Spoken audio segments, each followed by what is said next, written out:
You want to make a pork chop and rice skillet my way? Onion powder, garlic powder, and seasoning salt. You want to start with a little bit of olive oil.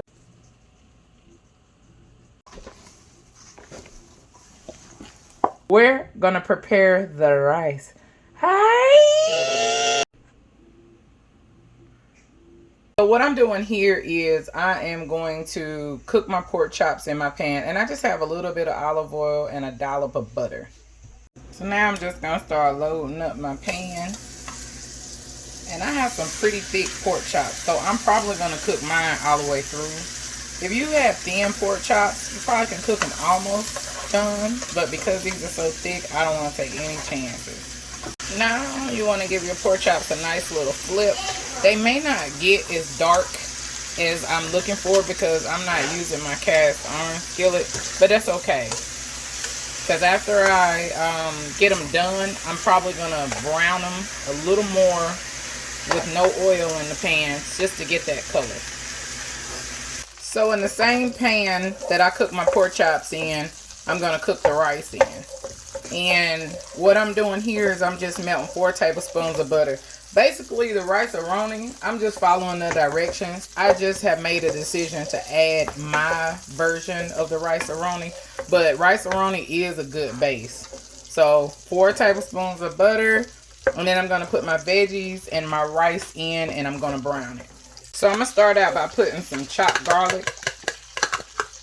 And I'm just going to get this until it's flagrant. You do not want to burn your garlic. This is really going to make those flavors come through. Now I'm going to put my onion and the top of my green onions in here. I had it on the plate here. And I'm just going to saute these just for a minute. And then I'm going to add my rice in and brown it. Because it does call for you to brown the rice for I think like 4 or 5 minutes. Now, after I brown this, the recipe calls for water. It calls for 5 cups of water. Well, I'm going to add 5 cups of beef broth. Now I'm adding that 5 cups of beef broth. And I measured mine out precisely because I didn't want to overdo it. And I wanted to make sure I didn't underdo it.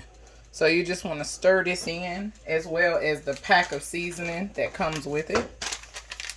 And notice I didn't put any seasoning in here, but I'm probably going to add in some garlic powder and onion powder because I don't want it to be bland.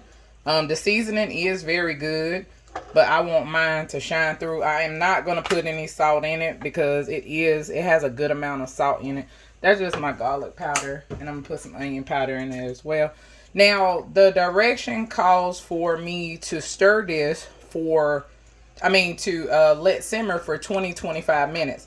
However, I'm going to let it cook about 20 minutes. And in the last 5 minutes, I'm going to add my pork chops back into the skillet. So that way, as the rice finishes cooking, the pork chops can absorb all of that flavor and the juices.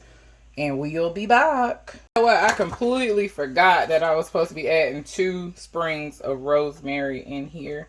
And I'm just going to let that cook. Alright. So, I always like to make sure that I give my rice a nice little stir. So that way I can make sure, any parts that's sticking at the bottom don't stick too much. And now here's where I'm going to go ahead and take that rosemary out. Because I believe the flavor is in there. I don't want to mess with the rice too much. So now I'm going to go ahead and start putting my pork chops in here, right on top of the rice.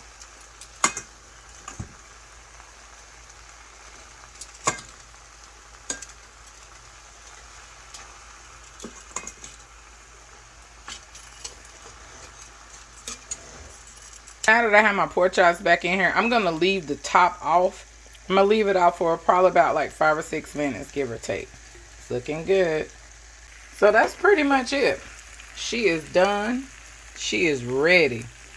Set and go. Now I am going to top her off with some green onions. And this is just optional.